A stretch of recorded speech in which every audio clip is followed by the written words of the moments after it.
सबसे बड़ा तोप देखने जा रहे हैं। Ready? ये छोटी तोप वाला।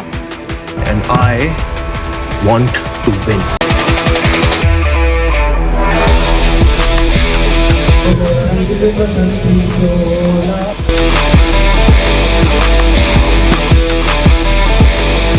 पार्ट 2 में स्वागत है दोस्तों आपका। नहरगढ़ फोर्ट कंप्लीट करके अब हम जा रहे हैं जयगढ़ फोर्ट की तरफ। इसको चील का टीला भी कहा जाता है। यहाँ पर दुनिया का सबसे बड़ा तोप है। छोटी तोप यहाँ गेट के ऊपर। ये छोटी तोप वाला जो तोप है वो थोड़ी ऊपर रखी गई है। हम पहले यहाँ जाके स्कल्पचर का म्यूजियम देखेंगे। यहाँ पर स्कल्पचर्स है मेरे ख्याल से। ये कान बना है, ये मुंह बना है। अरे भाई ये तेरा चेहरा कैसे आ गया? इमेजिन करो 1000 साल पुराना किला और उसके अंदर एकदम मॉडर्न आर्ट। जयगढ़ फोर्ट का ये रूप बहुत ही अलग था। स्टील, स्टोन और वेस्ट से बनी आर्ट, वो भी जयपुर के जयगढ़ फोर्ट में। ये फ्यूजन देखना तो बनता है। इस फोर्ट में काफ़ी मूवियाँ भी फिल्माई गई हैं, जैसे खुदा गवाह, लाल बादशाह, चाहत, हमराज।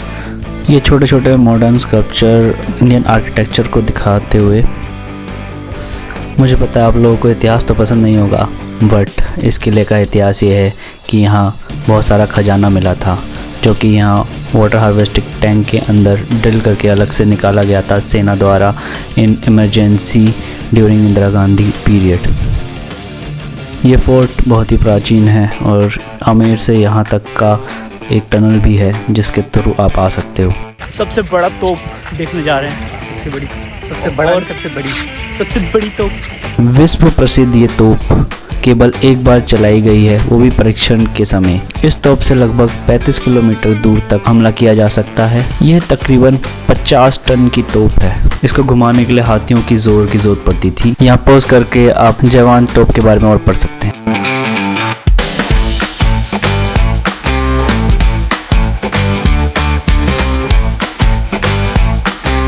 यहाँ से आमेर महल के पास जो तालाब है और आमेर महल ऊपर से पूरा साफ साफ दिखता है।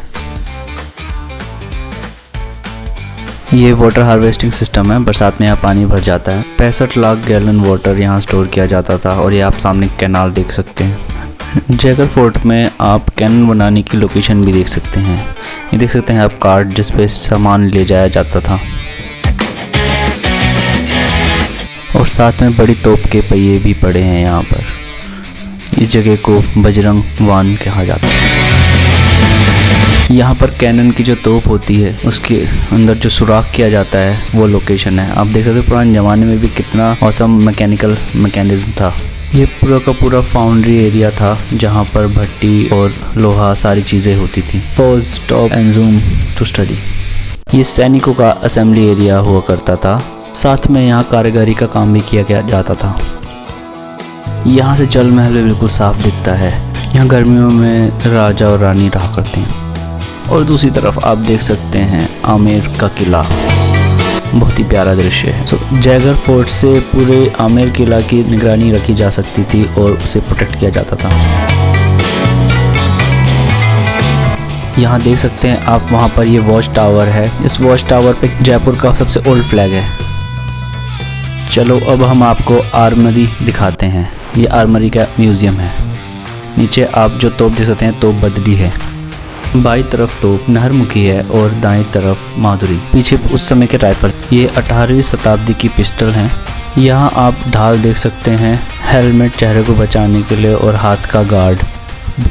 यहाँ बीच में गेंडे की खाल से बना ढाल रखा है। दोनों साइड में कैमल की खाल से बनी धनुष रखे हैं, जिसे पानी में डुबोएंगे ऊपर जो रखे धनुष है ना वैसा हो जाता है। यह राजा का सुरक्षा कवच 40 से 45 किलो वजन का है। राजा की सेना में आदिवासी सैनिक भी हुआ करते थे, तो वो ऊपर रखे फस्से और नीचे कुल्हाड़ियों से लड़ा करते। और ये कुछ तलवारें और तोप, साथ में मैं तोप। विरासत सिर्फ पत्थर नहीं, एक जिंदा मिसाल है। इतिहास और आधुनिकता का ये संगम कमाल। ये म्यूजियम के कुछ और दस्तावेज जो पूरा पॉलिटिकल और आर्मी से रिलेटेड था। इस महल में आज भी राजाओं के वंशज रहते हैं और जो वाटर हार्वेस्टिंग है वो आज भी यहाँ पर चलती है बहुत अच्छे से। सहम बहादुर की पिक भी थी इसमें। यह राजमाता का मैसेज है। ये महाराजा सिवई सिंह द्वितीय की तस्वीर। चलिए अब हम चलते हैं आमेर महल की तरफ।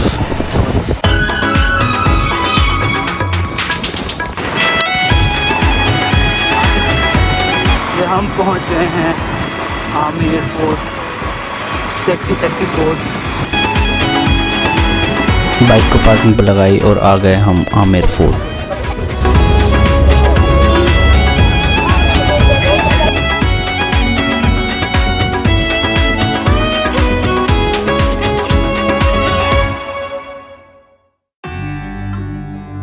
2 किले फतेह कर लिए हैं। अब हम जा रहे हैं तीसरा किला नहीं, महल है ये, आमेर महल। जंगली काफ़ी स्टेप्स चढ़ने पड़ेंगे। हाइकिंग है छोटी हाइकिंग।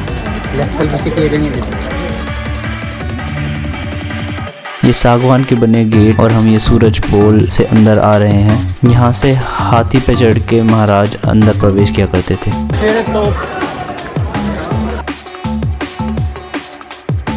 वो जो लेक हम बार बार दिखा रहे हैं उसका नाम मोटा सागर है। ये पीछे जो दिख रहे हैं वो सैफरन का बाग है। यहाँ पे ऐश्वर्या राय ने 14 फरवरी में नाचा था। अपन को डिले हो रहा था तो अपन म्यूजियम न जाके वापस निकल गए। रास्ते में जल महल पड़ रहा था तो हमने इसकी खूबसूरती को थोड़ा निहारा। 1700 शताब्दी में मानसरोवर लेक पे ये बनाया गया जल महल बहुत ही आकर्षक है और राजा महाराजा यहाँ गर्मियों के दिनों में या पिकनिक बनाने के लिए रहते थे। दोस्त को बाइक हैंड ओवर करके हम लोग पहुँच गए अल्बर्ट म्यूजियम। जब आप रात में अल्बर्ट हॉल की इस खूबसूरती को देखते हैं तो याद रखिए ये जयपुर की पहली इमारत थी जिसे इस तरह रोशनी में सजाया गया था। इसी वजह से इसे आज भी शहर का असली गहना कहा जाता है। अल्बर्ट हॉल में ऊपर दीवारों पे आप जो कितने राजा यहाँ राज कर चुके हैं उन सब की फ़ोटोज़ देख सकते हैं। यहाँ एल्बर्ट एडवर्ड ने फाउंडेशन स्टोन रखा था इसलिए उनके नाम पर इस म्यूज़ियम का नाम रखा। यहाँ पर आप पुराने ज़माने की कालीन देख सकते हैं जो कि शायद ज़मीन पर बिछाई जाती थी। श्रीलंका, म्यांमार, अफ़गानिस्तान अलग अलग जगह से कालीन यहाँ पर रखी गई हैं। यहाँ के दीवारों पर सिर्फ डिज़ाइन नहीं एक बहुत बड़ा मैसेज है। इन मुराल में बाइबल, कुरान और महाभारत के सीन एक साथ दिखाए गए हैं। महाराजा ब्रिटिशर्स को दिखाना चाहते थे कि जयपुर हमेशा से रिलीजियस टॉलरेंस और यूनिटी में बिलीव करता है। ये आइवरी पर कुरेद कर बनाई गई रोमन और ग्रीक मैथोलॉजी के सीन हैं जो 19वीं सदी में बारीकी और ग्लोबल आर्ट के प्रति जयपुर के राजाओं का लगाव दिखाती हैं। ये ट्रेडिशनल डॉल्स और फिगर्स हैं, साथ में खूबसूरत बर्तन और वास जो उस दौर में दोस्ती के तौर पर यहाँ कल्चर एक्सचेंज के लिए जापान से जयपुर लाई गई थी। ये एक सुंदर कार्व्ड मेटल गोंग है, आर्ट और म्यूजिक के पर्व को दर्शाता है। इन सेल्स पर दुनिया भर की फाइन पोट्री और वासेस रखे हैं जैसे कि ब्लू पोट्री और ग्लेज सेरेमिक। ये दिखाता है कि जयपुर के राजाओं को पोट्री का कितना शौक था और कैसे अलग अलग देशों के डिज़ाइन एक दूसरे से मिलते जुलते हैं। इस म्यूज़ियम का मकसद ये था कि ये एक इंडस्ट्रियल आर्ट्स का रिपोजिटरी बने जहाँ से नया कलाकार सीख सके और पुरानी कला को संजो कर रखा जा सके।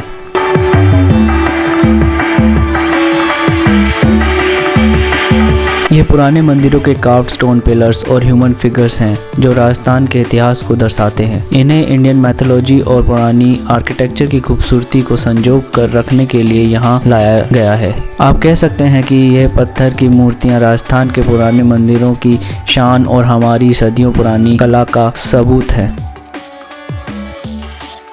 फिर हम आर्म एंड वेपनरी में गए, राइफल और तीर कमान देखी, सैनिक देखा, करतार देखी, पुराने ज़माने की बड़ी बड़ी राइफल्स देखी, अश्वमेध यज्ञ शील्ड देखी जो कि एम्परर अकबर के समय की सही रामायणा के सीन दिखाती है। इस पर 10 और गोल्ड सीन्स बने हैं।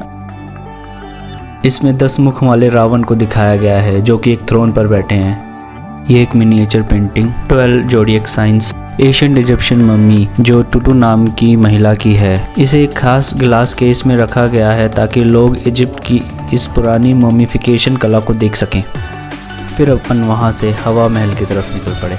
हवा महल 5 बजे ही बंद हो गया था बट फिर हमने इसके आगे कुछ तस्वीरें खिंचवाई। 953 झराकों से आज भी वही राज बहते हैं, पूछो इन दीवारों से ये इश्क की कहानी कहते हैं। हवा महल के बाहर बिल्कुल अपोजिट जो रेस्टोरेंट है वहाँ पर बैठकर हमने डिनर किया। हवा महल का यूनिक हनीकॉम्ब डिज़ाइन इसलिए बनाया गया था ताकि रॉयल लेडीज़ बिना बाहर दिखे शहर के त्यौहार और रौनक देख सकें।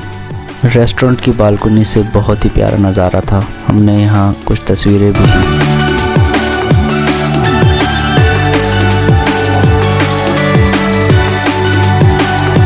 हम दोनों जयपुर के रेलवे स्टेशन पहुँचे। जयपुर का जो रेलवे स्टेशन है वो भी बहुत प्यारा है और बहुत ही अच्छी तरीके से बनाया गया है। वेटिंग एरिया में बहुत ही अच्छी तरीके से वॉल आर्ट है। अगर आपको वीडियो अच्छी लगी तो डू लाइक, शेयर, सब्सक्राइब। और अगला पार्ट आ रहा है उदयपुर पे। Watch first part and wait for the third.